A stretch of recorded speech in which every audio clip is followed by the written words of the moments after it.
Welcome to the new episode of the Destroy Manila podcast. Today we have Natalie Gonzales Hills as our very Yay! special guest, Hi multiple champ. guys, thanks for having me.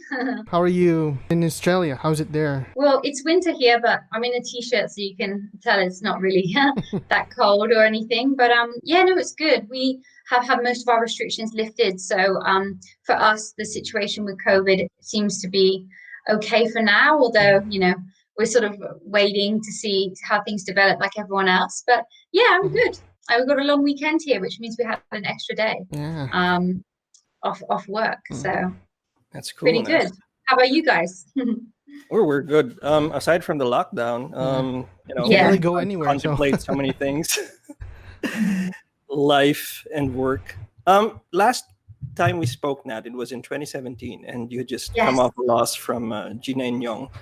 Um, and you told me you had to go to surgery, you had a broken orbital, and Mm, as always, nobody likes to lose, and I yeah. left you alone, and you were since then you were kind of low, and now you have 5 championships in Muay Thai. yeah. Tell me Yeah. how you recovered from like all that. How do you Oh picture yourself? wow. It's been quite a long journey. Yeah. When Mhm. I saw you, I was traveling a lot with MMA, Mhm. and whenever I went to a different country, I had like my home away from home. I had a lot of gyms in different countries Mhm. where I was kind of familiar with. So when I was in the Philippines, I go to KMA, and I had a nice family and people that I would train with there. But yeah, I felt like I did everything right. Like I had a really good camp in MMA. I started training at Jackson's and had a really cool time in New Mexico. I Mhm. was living at the BMF ranch with Cowboy and training with Michelle Waterson. Like I felt like I did everything right, and then I still lost and got injured. So that Mhm. was really, heartbreaking. But I had to just kind of look at it all at face value. Like, did I still want to do this? Did I think I could do this? And go back to Australia and basically just start from square one. And that's what I did. Mhm. But I had really, really good mentors this time around. And it just so happened that those mentors were Bain and Angie Parr. Mhm. And they led me back into sort of Muay Thai. I went from having, a string of losses in MMA to just winning 12 fights in a row, I think it was. And then I've, yeah, fought for five different Mhm. championship in Australia with them. So, yeah, it's totally changed. Yeah. Everything's changed for the better, really. But it was definitely a really long road to get here. And yeah, start all over again in a different sport. Um, but it was like uh, you know, a rebirth for me Mhm. with my martial art career. So it was actually the best thing that I could have done is going to Muay Mhm. And it's really interesting because from training with like Greg Jackson, with the likes of Cowboy and stuff, and now you're training with the John Wayne Parr. How is it like? Well, I think, you have a kind of a vibe and you like are drawn to a certain style. And I've always been that person that will, like, at the risk of losing or getting hurt, just get stuck into a fight. Like I'm a bit of a brawler. I've always put on the pace, and I've Mhm. always admired fighters that really just don't give up, basically. Mhm. So, Cowboy, John Wayne Parr, that style of fighting is the kind of fighter that I want to be, that puts it all on the line. And I'm just really lucky that throughout my training and my journey, I've ended up, being able to, spend time watching how they train and learning from them. Mhm. But yeah, it's definitely a very, very strange situation. Like I come from a really small town in England, and Yeah. if you had told me then when I left home that I would end up training with like the best, one of the best fighters to ever Yeah. do it in MMA, and then the best to ever do it in Muay Thai, like I would never have believed you. But yeah, I've just been really lucky, and I just kept working hard, and these things have just kind of happened. Yeah, for sure. I Because think five I'm, championships bear that out, Nat. yeah. Mm. I mean, because it's like for people who follow Muay Thai, who train in Muay Thai, when they hear John Wayne Parr, they're all eyes on him, and then they're all ears on him rather, and then for you to be able to train with him is like a very, very great privilege, I'd think.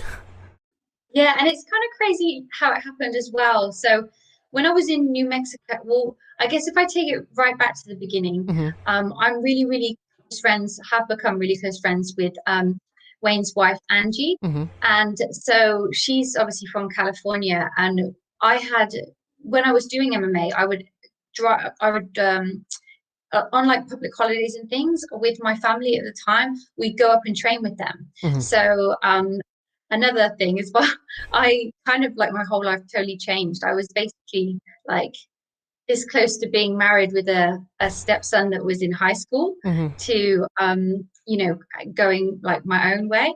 And so as a family, we used to go and train with them and really admire them as a Muay Thai family that Mm-hmm. have the empire that they do and everything. And so I knew Angie and Wayne from like coming up to do a bit of training with them. But when I was in America, Angie was messaging me back and forth, and she kind of seen my struggles with MMA, and she actually invited me to stay with them. Mm-hmm. So when I came back to Australia, and I decided to do Muay Thai, the next chance I had to have a Muay Thai fight was the Nationals. So you can imagine that like I haven't fought Muay Thai because I only had 2 fights before going into MMA. Mm-hmm. So I hadn't fought Muay Thai since maybe 2011. And then in 2018, my first ever fight is in the Muay Thai Nationals. Wow. They actually let me fight under Boonhcu before like me training with them officially. Mm-hmm. So I was able to fight under their banner, and they kind of took a risk on me doing that, because I hadn't been training with them. And I won. And then Angie actually invited me to come and stay with them.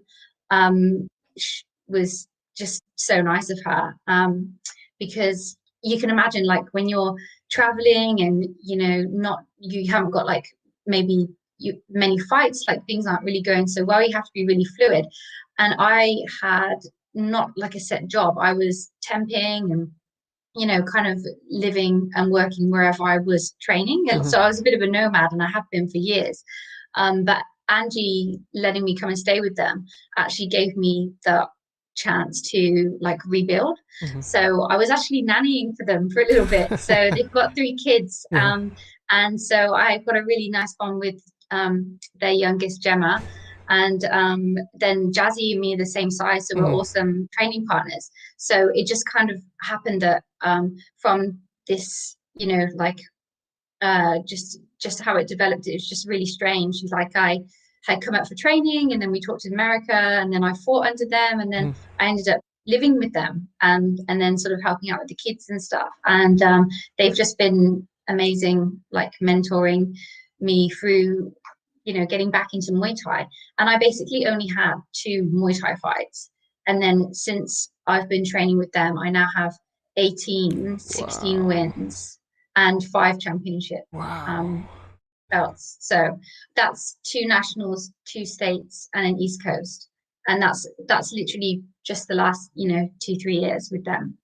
So I'm really grateful to them, their time. And I know I'm in a really privileged position because my friends back home, they if they find out that John Wayne Parr is doing a seminar, they'll be there. Yeah. And I know he can go anywhere in the world and he's recognized, and we're just really lucky at Boonhcu that we get to learn from them every day. So Jazzy teaches classes, Angie teaches classes, and so does Wayne. Even though he's had hip surgery, he's still teaching classes. So to be able to learn from them multiple times a day, because we have morning and afternoon sessions. Like I know how lucky I am. I never take that for granted.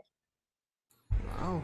I'm sure it's a really every day is an amazing experience training with a guy. Yeah. Just wanting to mirror that style as well. Yeah. Let's talk about that style, Nat. You're always a pretty like better than average striker, but what kind of things did you work on to win these championships? Were there holes that you saw coming into the camp that you wanted to work on? So many. Uh-huh. Like Uh-huh. I'm not, I don't need like front at all. So from MMA, you might be a good striker for MMA, but then going into Muay Thai, the guys, when you just focus on like one aspect of the game, like just striking, it's just insane how much more you can improve. And so for years where I thought I was like an all right striker, in comparison to someone that's just been doing Muay Thai, it was like such a big wake up call. And I felt, for a long, long time, like I was the worst in the gym.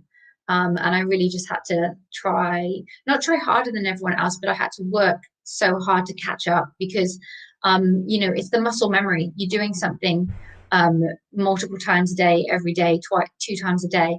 And then I've come in from MMA training background and schedule where, okay, your striking is only one small part of your game, or like, a decent part of your game, but there's so many other elements that go into it. So I actually found it really refreshing to only focus on one thing. And because I was so overwhelmed before, not being like a funded fighter for MMA, I was basically having to work multiple jobs while learning multiple styles. And it was very overwhelming to go into Muay Thai. And I totally changed my whole approach to training in life. So I just had to live really, really minimally and only work part-time and just deal with the fact that I wasn't going to have much money, but I was going to have more time freedom to put in the work I needed to be successful. And that's really been the biggest difference in how I've managed to do so well, I guess, in a short space of time. Is that I've made some big sacrifices in terms of like my personal life and, my career outside of fighting as well to be successful in Muay Thai. Yeah, but you're full-time in the fight culture now, right? Like not many people know you also have black belts in other styles, and then you also have your FMA. Do they figure at all into the Muay Thai? Like for distance control and stuff like that, and clinching? Yeah, so funnily enough, I sometimes train at Puma as well.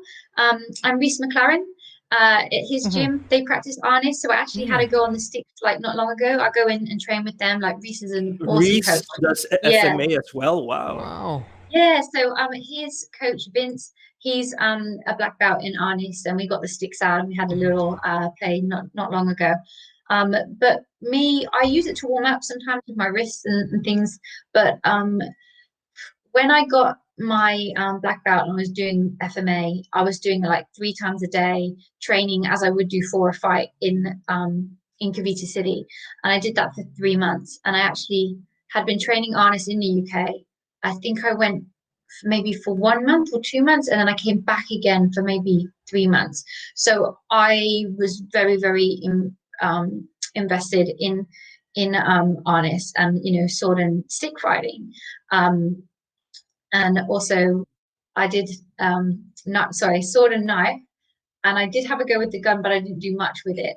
But since I've left the Philippines and I'm not training with my master, it's not something that I really practice. And so I wouldn't ever call myself a black belt because it's like BJJ. It's such an intricate martial art that unless you're practicing every day, like I don't think you can say that you are like a black belt or a practitioner if you're not practicing.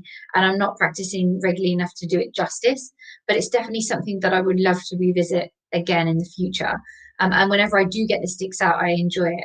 But I remember the disarms and everything, it's it's a whole different martial art. And Muay Thai is just all consuming for me at the moment, so I have to just be really laser focused with that. But it does. Yeah, but it does. Yeah, I was going to say, when you asked me about the range, though, it's, I guess, anything you do in FMA with a weapon, you have to be able to do with your hands. And I guess in the same way with Muay Thai, you have to pick the right weapon for the range. So it does transfer. There's a lot of not open hand but close range fighting, like the knees and the elbows and things that you can mirror with some of the techniques. So I guess it all feeds into each other. Like over the year, the collection of things that I've trained and experienced must be in there somewhere. So it never goes away, right? Well, my master, or should I say Punong Guru, I still pronounce everything mispronunciation.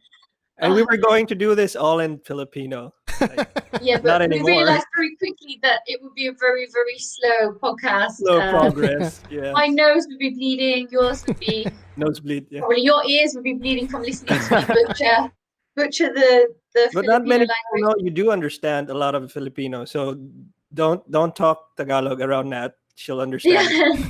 I can understand a bit, konti lang, Konti and lang. I can type okay and read better than how I can speak, but it's mainly just through embarrassment. So like if I go to the Philippines, my cousins, the first couple days I'll make a really big effort to talk, and they're like, because they're so good, and it's like a second language to them. They'll just speak to me in English, and it just goes so much easier. It's just so much easier to communicate that I don't often really get the chance to practice. I'll just say the odd thing online, but yeah, I did have a tutor when I was there for a few months, so I should make another effort to learn it. I think I'm just embarrassed by my pronunciation, so I get a bit shy about it. But yeah, I would love to be able to speak fluent one day. I think it can be done. Just gotta. I'm sure it can be done. It's in your blood, Nat. Yeah, for sure. I only asked that because somebody, one of your social media posts had one of the Pars, I think, giving you the mano. Oh, right, yeah. So that's another thing. So because I used to nanny and I also work with kids now in children's fitness, I've got a bit of a nickname which is Mary Poppins, obviously because of the English. Oh, okay. Yeah. So Angie and Wayne call me Mary Poppins, and it's funny because in America my name was Mama Bear, because of the domestic situation as well that I had. So I think obviously you have that mothering like nurturing vibe about me, but yeah, because of that nickname, and because I am older than a lot of the kids, like Jazzy 17, the girl in the video, she's 18. They kind of call me Auntie Nat, or Mama Nat. Like, so it's we had a bit of a joke when she was finishing up class that she had to pay respect, so I taught them the monitor. But it was funny, there you go. a couple of people saw it on Instagram and they loved it. Yeah, that's a really cute gesture that you taught them. Very Filipino. Yeah. I'm glad that they don't call me Lola. Yeah. So that's good. I'm not ready for that yet. Yeah, it kind of dates everybody if they call you Lola. Yeah. Let's go back to when you first started your love for martial arts. On your profile, of course, it says in one championship that you were studying and you were canvassing for charity back then, and you learned boxing because you were a victim of a racial attack. Was it racial?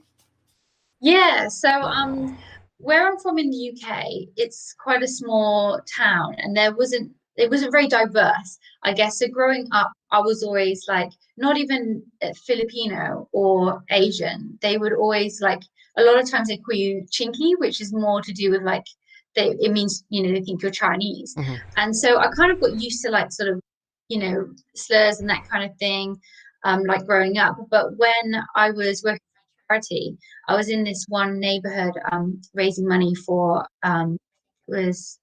ActionAid Australia, and we were waiting for a bus, and these kids jumped us. So I was with a team of like 5 guys. I would have been 18, they would have all been in their early to late 20s, and they wanted to start a fight. They wanted me to fight the girls in the group, and we were trying to defuse the situation, but it all kind of kicked off. And I did karate as a kid, but yes, because I was representing the charity, I didn't want to hurt the kids, even though I was being attacked. And the reason why is I studied law, and I heard this. I remembered there was this like chain of causation where it's called the thin skull test, and it's like, but for your actions would this thing have happened? And so when we got attacked, I didn't fight back because I thought if I punch this person in the face and they fall over and they crack their skull and die, you'd be responsible. I'd be responsible, and I'm representing this charity. at the time. So it was kind of a really awkward situation for me because I wanted to defend myself, but also I couldn't because it was a gang. But also I was scared that if I was going to fight back, I could potentially hurt these people and also ruin the reputation of the charity. So there was a lot going on in that whole scenario. Yeah, I wasn't like it was something that triggered my decision to go into martial arts. I had it was a bad time in my life, and when I was studying at university, I was a bit wild, and there was a lot of other stuff going on. It's like in a very dysfunctional relationship with like a boyfriend at the time, and so it was just like one thing on top of the other. And when I went and did boxing, obviously it was really good for my self-esteem because I was learning and I was feeling good about myself, and you have that sense of achievement. And also just feeling physically strong was very empowering. So I thought, oh, I can defend myself and I can do this. And, it made me feel good about other things. Taught me discipline as well, which I really needed at the time. Yeah, and since then you've been traveling the world doing martial arts. Go ahead, JC. I just wanted to go a bit back as well. With the time that you were kind of lost after, kind of leaving one championship. How did you do it? I mean, if you come out of a really bad loss, usually just be like depressed and stuff, and just stop whatever you're doing. What kept you going? Despite everything that's happened, I just know that I'm better than my record, and I know that I still have a lot to prove to myself, but a lot to give as well. And I think that after one championship, I was really heartbroken, but I just knew that it wasn't the end. Like I knew that I was better than my performance, and I had a lot of personal issues as well at the time, which you don't want to make excuses, but I've removed all the distractions from my life, and my performance and my record in Muay Thai is so much better that if I was to go back to MMA, I'm sure it would be a different story this time. I just had to make a lot of changes and a lot more sacrifices to get to where I am. But yeah, it was a long process. So I first obviously had to physically heal because my eye, I broke my orbital, and that's part of my fight style, is that I will just stay in the pocket and grind it out. Well, which isn't always the smartest, but is entertaining as well. And since then, it was very entertaining. Yeah, well, even more entertaining for Muay Thai, right? Because you can't go anywhere. So exactly, if my MMA was a little bit entertaining, hopefully my Muay Thai is even more so. But a funny story about the broken orbital, which probably I shouldn't laugh, but when I broke this orbital, I actually broke my orbital in Muay Thai as well. It was the other eye. And they said there was a condition where the eye can fall back into the skull, and it can kind of look a bit like Picasso. So you got like, you have one falling back and it'd be out of it. And I was so scared that I was going to end up with like one droopy eye. And then they said, because I broke the first eye, that shifted the eye's level. So I think one drooped back by like 0.5 millimeter, which then made it even. So wow, for symmetry. Yeah, I've broken both orbitals, but by breaking the second one, it's actually evened out my eyes. So visually, that's crazy. Now, crazy. Yeah, I don't recommend it. If you break your orbital and you have the possibility of your eye falling back further, I would probably just sort that one out and not break the other one. But got lucky, I guess. So they said that I was very close to needing surgery for the second one. And then when I went back in, because the orbital was like an eggshell, was just gone, and they were so sure I was going to have surgery, and they were like, "You're like Wolverine. Whatever was in there has knitted together. It's stable," and they wouldn't operate because they said that they could do more damage. So you are anak ng Diyos. You are. What does that mean? You are the son of a god. You're the son of a god. Like, who would have thought breaking two orbital bones would make them symmetrical, right? Yeah. So there you go. It's a miracle. It is actually, really, because it was literally 0.5 mm that this one fell back, but they said, oh, you've actually had that one broken, now they're even. I was like, oh, thanks, Gina Inion. She doesn't know. Yeah. Now she knows. Well, she'll find We'll out tell now. her she's pregnant right now. So yeah. Yeah. So yeah, there's that. But yeah, so had to physically heal. Yeah. And then when I got back from one championship from the States, I'd basically done not a silly thing, but a thing that people that are really passionate do, which is like I went all in terms of like my job, money, everything. I literally burnt the boats. So when I went to America, I spent all my money to get there, give myself the best camp and the best chance of winning. When I came back to America, I'd spent all my money, I'd lost a fight, I was injured, and I'd actually quit my job to go. So when I came back, I had to get a new job, save up money again, and then obviously start training all over again. So it was a crazy process, but I was really lucky to have some friends that helped me through it. So the job that I left, they were so flexible with me and they loved me over the years. They really helped me. They gave me another job in a different department. Wow. And my flatmate that I was living with, while I was traveling, they didn't ever charge me rent because I was living in a family home, kind of like the crazy auntie that got divorced that came to live with the family, like the Lola that's sick, she comes to stay in the spare room, that. So yeah, I came to stay with some friends, and when I traveled, they didn't ever charge me rent, and so I was able to come and go and kind of rebuild, which is really, I had definitely some guardian angels in there that helped me kind of get myself set back up. And then I met Angie, and she was my new fairy godmother. So yeah, it was a lesser person would break in like any of those circumstances. Nat. Like we really admire They just quit your if spirit it was in that. other people. Oh, thank you.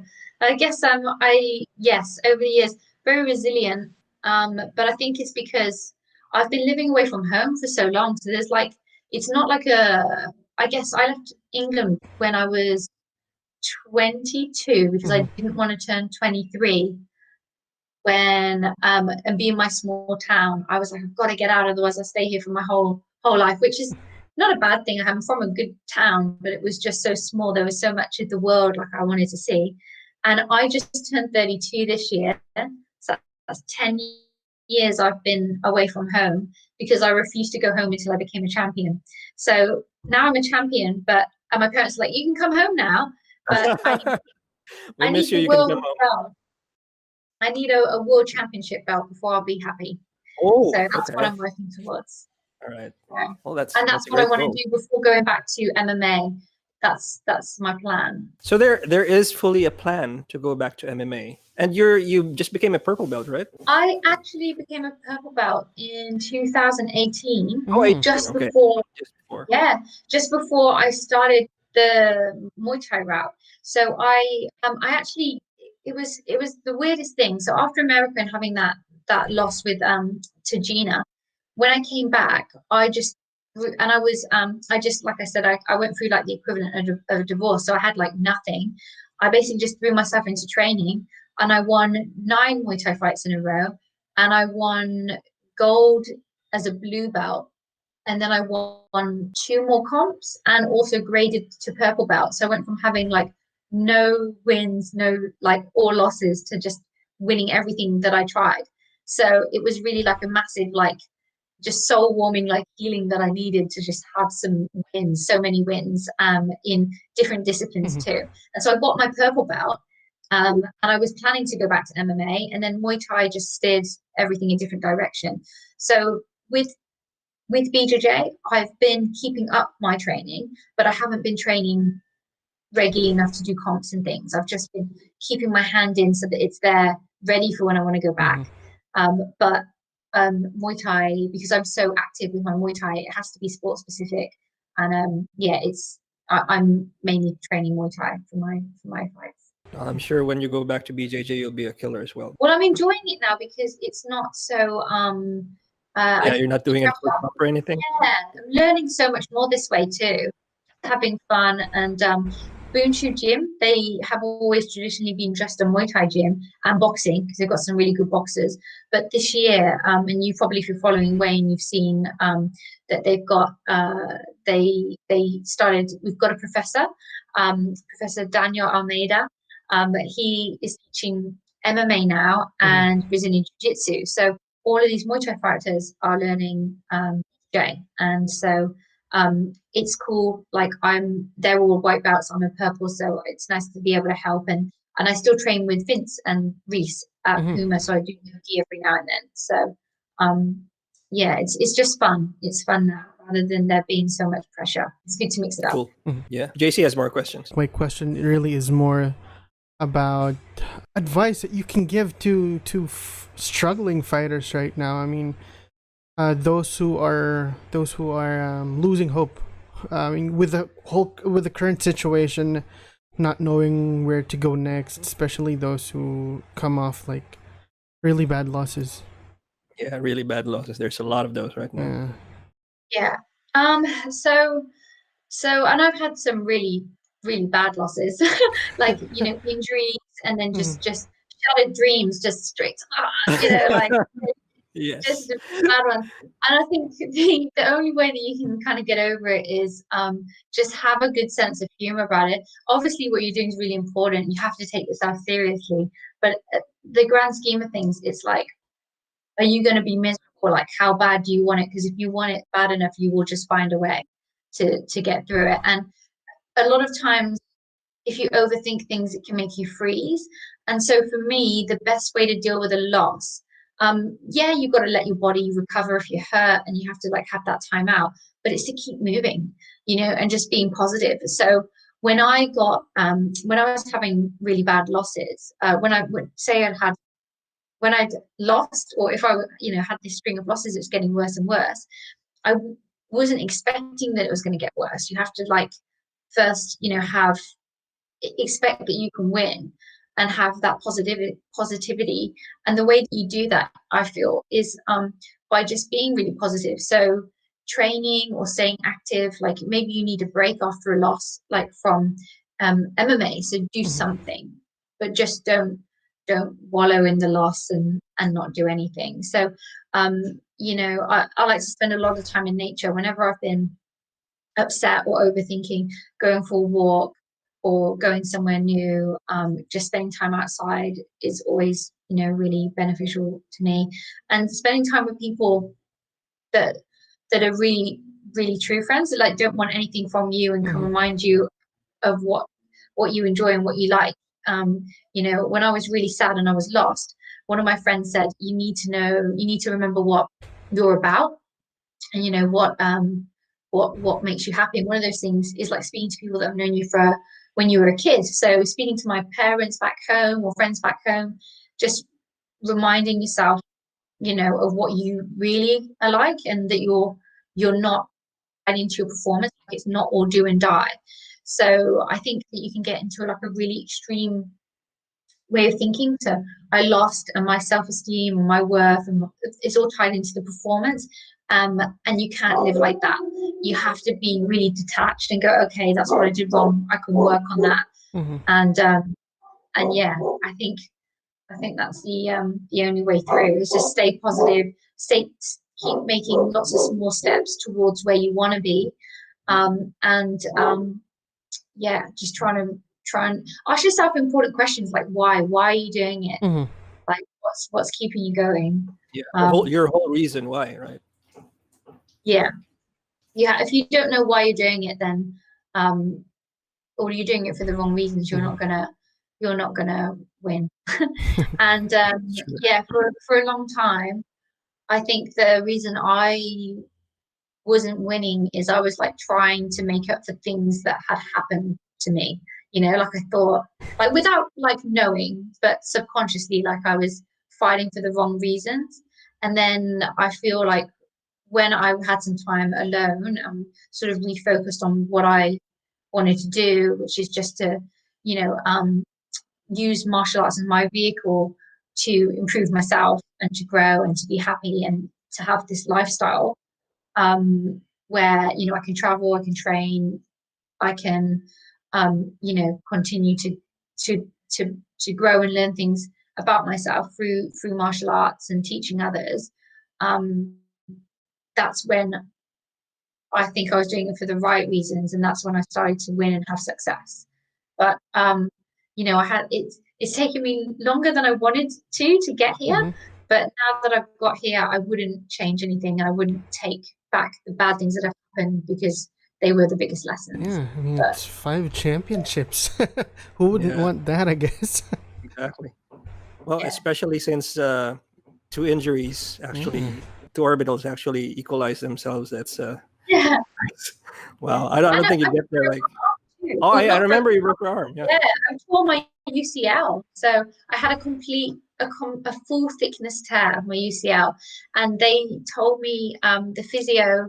So that was another Team Lakai fighter, as well as April. Yeah. So we fought on her birthday. So I think April 15th. Tore my UCL. The physio said it will be 12-month recovery if we don't operate again. I didn't need surgery, so also just for therapy. I'm Wolverine. No, they said it would take 12 months to do no surgery, full fit, do the physio and prepare itself by doing the physical work. And my next fight with Gina was 12 months, like 1 week or something. Yeah. So I literally had the torn UCL, did all the physio work, came back a week literally off the physio time, and then broke my orbital. Good times. Yeah. I wanted to touch a bit on Muay Thai styles, because you're very scrappy. Are you more of a Muay Thai kind of girl? Are you like are you aspiring to the Sanchai type Muay mat? You know what? I really like people that have clean Thai, like really nice style. Like when I see the Thai fighters like Sanchai and a lot of the fighters that are getting the spotlight in one, like Pechidam and things, they're so cool and so slick as well. Very beautiful styles, right? Yeah. But I love, like Wayne really mixes it up. Like he gets knockouts from anywhere, and you'll see him throw spinning back kicks and that kind of thing. And I really do like the exciting, flashy style as well. But I remember. I don't know. It's hard. So when I did MMA, I did so many crazy moves, and I do throw the odd sort of out there technique every now and then. But since going into a new sport, I've had to build myself from the bottom up, and so it's all been about foundation, like basics and the fundamentals. So I feel like my Muay Thai has been very it's been very textbook, because I've been learning, I guess, and just getting that that muscle memory in. So it hasn't been too flashy, but it's been very high volume and very like a very fast pace. So my fights are always very as soon as the bell rings, like I'm in there. But I think but as I'm developing, I am getting more combo. My style is sort of evolving, and I will be more confident to try some of the things I would do in MMA. But it's just development, and just have to kind of see each fight camp you learn something more, you add more to your game.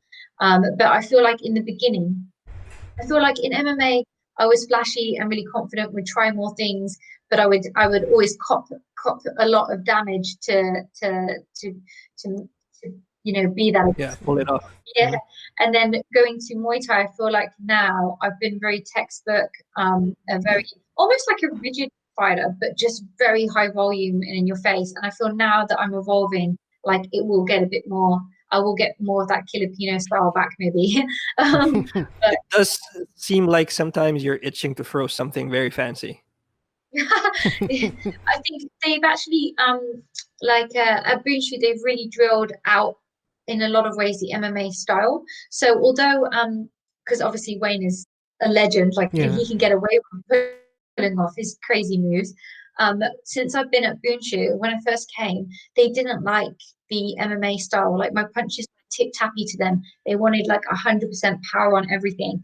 And so I had to completely change my style from being elusive and hands out here for MMA, and you don't know what level you're going to, be at, and you don't know where you're going to be, to I'm going to stand in front of you. Everything's going to be powerful. You're going to feel everything that I throw, which is more rigid Muay Thai. And only as you get better at that can you start to do the crazy, like big kicks and like Superman elbows and things. Cartwheels. yeah. Hopefully that's coming. But I'm just developing as a fighter too. It has changed my style, obviously.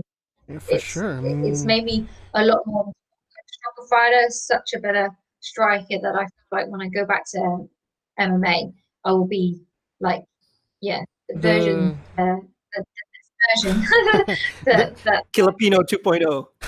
Exactly. That's what I was trying to say. The plans to go back to MMA, is it sometime soon? After the belt, right? I think so. So like I said, I've told my parents I'm not coming home till I'm a world champion. And with Muay Thai, I've been waiting. I've become a state champ, a national champ. I got the East Coast Championship. I'm now going for the WBC bout. I'm trying to work my way up in Muay Thai to a title shot, a world title shot, and I always thought that I would wait until I got that world title shot before going back to MMA. But with the situation with COVID, you don't know what's going to happen. And I just feel like as much as you want to plan everything out, you kind of can't.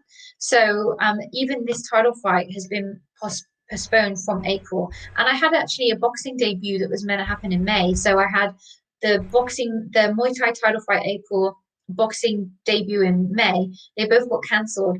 The Muay Thai title is only provisionally back on September 19th. After this, if hopefully I've got the belt then. If the chance came up to do MMA, I think I'd look at it a lot sooner than I had thought, because you just don't know what's going to happen in this climate, and you don't want to miss opportunity. So 100%, I'm still looking for the Muay Thai world title shot whenever that comes, whenever I work my way up to that. But I probably wouldn't put off going back to MMA now while I'm on that journey. I feel like I can do both at this stage. Now that Boonhcu has started doing the MMA and the BJJ classes, I feel like I'm supported enough and I've got enough resources to be able to fight Muay Thai and MMA out of Boonhcu. That would be awesome. Who are the aside from John Wayne Parr, who are the Muay Thai fighters that you admire now? So I love Iman Barlow, and she's just got signed to one. I was really excited about her fight. Obviously, that got postponed because of COVID as well. So that's awesome to see that she's been signed. I really like that they've got like a lot of English girls like coming through. Brooke Farrell, I think she's really cool. She's been in Thailand, and she's she's an Aussie that's now in Thailand. Fighting Farrells. Yeah. Yolanda Schmidt, she's a really awesome fighter. Again, I love all the fighters that just get in there and they just got high volume and high pace. That's the kind of fighting that I like to watch. So those are the people that I enjoy seeing. And obviously, like in my own home turf in Boonhcu, we've got so many good fighters. I'm so lucky to be able to train with a lot of my teammates. I've got like Jazzy and Rocky, that are always training hard and super fun to train with and watch fight. So there's a lot of talent out there, and I feel lucky to be competing at this time when there's so many opportunities. Yeah, well, hopefully you either get into MMA or do other striking arts. Like, have you heard of Lethway? Yes, crazy, yeah, right? I have. Are you open it's crazy. to? I saw you posted. Yeah, I haven't actually. There's a growing female roster. Yeah. Traditional. I thought. Did you posted something up not long ago? Yeah. So it's interesting that they've got that'll be growing. And also Yao Yang. I had my master from the Philippines was telling me that I should come and do some Yao Yang. I've done a bit. I did a bit in 2011, 2013, and he was messaging me about something that was happening there. So if we're allowed to travel internationally, I could definitely see a Filipino training trip in the future for sure. Yay! I miss all my family and everything. It's yeah, it's it would be nice to go back. And because of everything that's happened with this journey, I've been I was always traveling. I was living like a nomad, but I've actually had the most growth since I've been in one spot. So one thing I didn't mention before when I was in Sydney is before I made the move officially to train at Boonhcu and live on the Gold Coast, I was driving 10 hours every time I had a Muay Thai fight to train with Angie and Wayne. Oh, wow. So I was living in Sydney, and then I would have to I was living in Sydney and still training for MMA, and then I would get a Muay Thai fight, or Angie would be like, there's a Muay Thai fight, do you want to take it? And I was like, yeah. So then I would jump in my little car, I'd pack up all my stuff, and I'd go come and train and live with them for a couple months. And that happened for like almost a whole year until I was like, I'm done driving. I can't driving. Yeah. The move just makes sense. I can't keep driving 10 hours for these fight camps and moving my whole life with me. So that's how I ended up living here. I did it for a year, and then I was like, nah. Obviously my heart is at Boonhcu. I just gotta make the move. So yeah, that's an awesome discovery.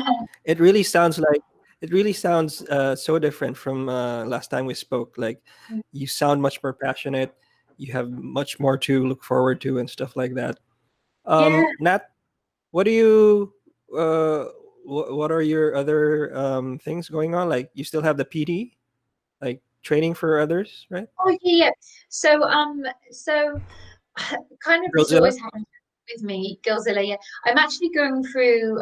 Stay tuned. I'm about to launch something, but yeah, I've got so much going on that I'm trying to streamline everything. So I actually help manage a gym. It's a franchise called My First Gym. So we have kids from 7 months old to 13 years in the gym, and so these kids, they learn gymnastics, capoeira, Brazilian jiu-jitsu.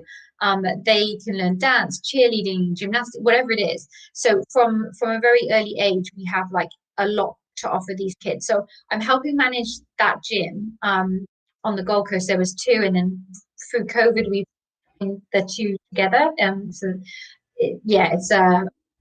life after COVID. So I'm helping manage a kids gym.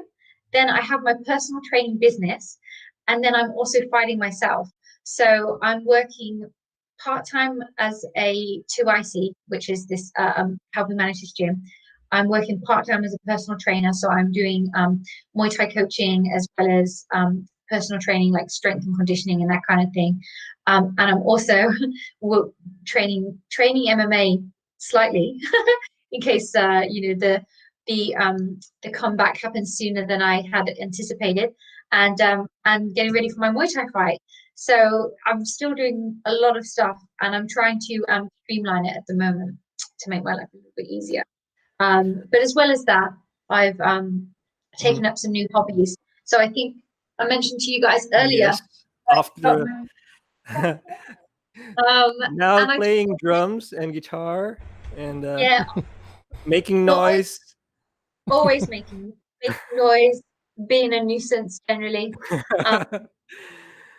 Well, I always played guitar when I was younger. I played. Oh, okay. Were you in bands, Nat? Or did you have a band? Like, did you play in bands? I was never very good.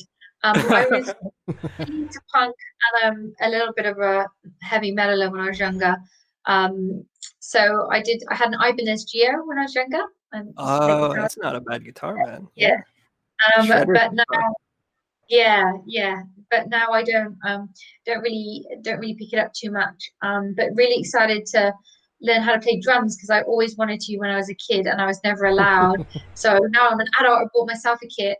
So nobody's gonna say no. Yeah, I know. Except the room, except the neighbors. They call the police. Yeah, I know.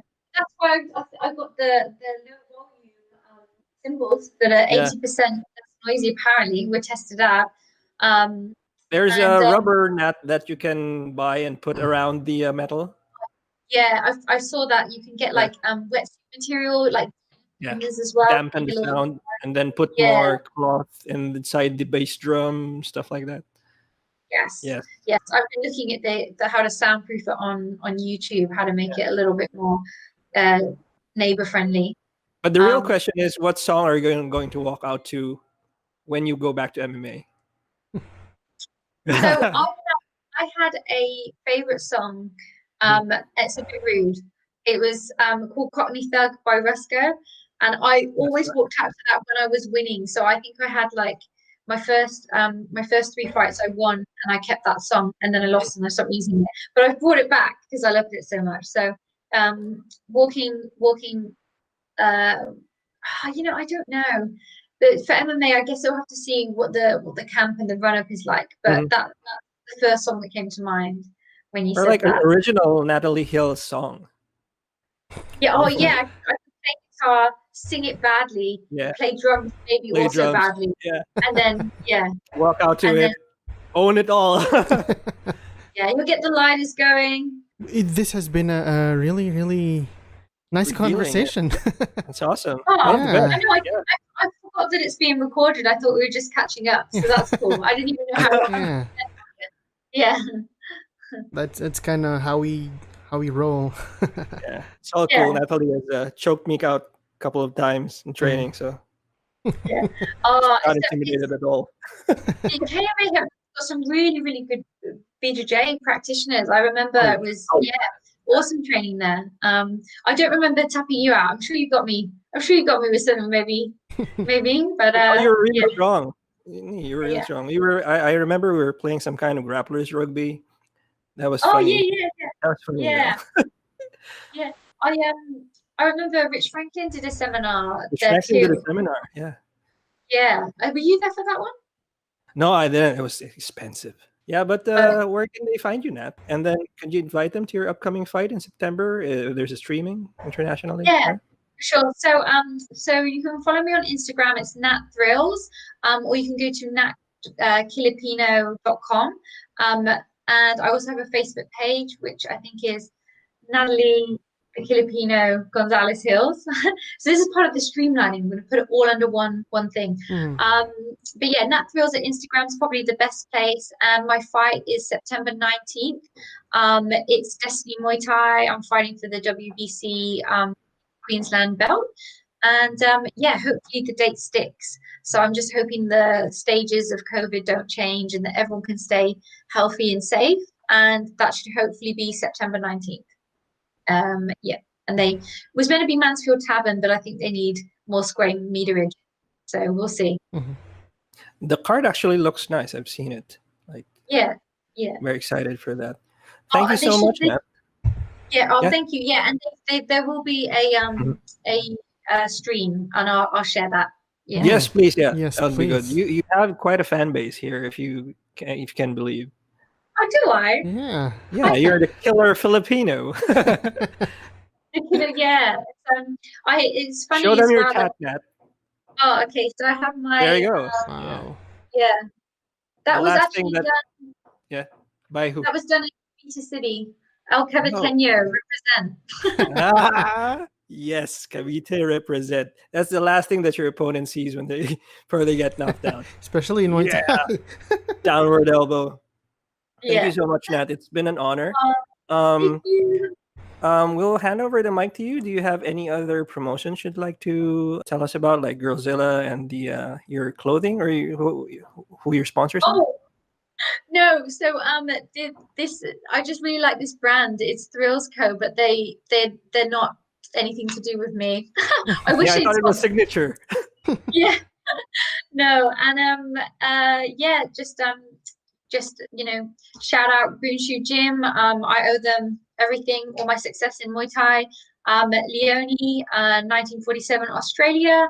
And that's it really. I'll see you on Instagram, Nat Thrills. That was Nat Thrills on the Destroy Manila podcast. Thank you.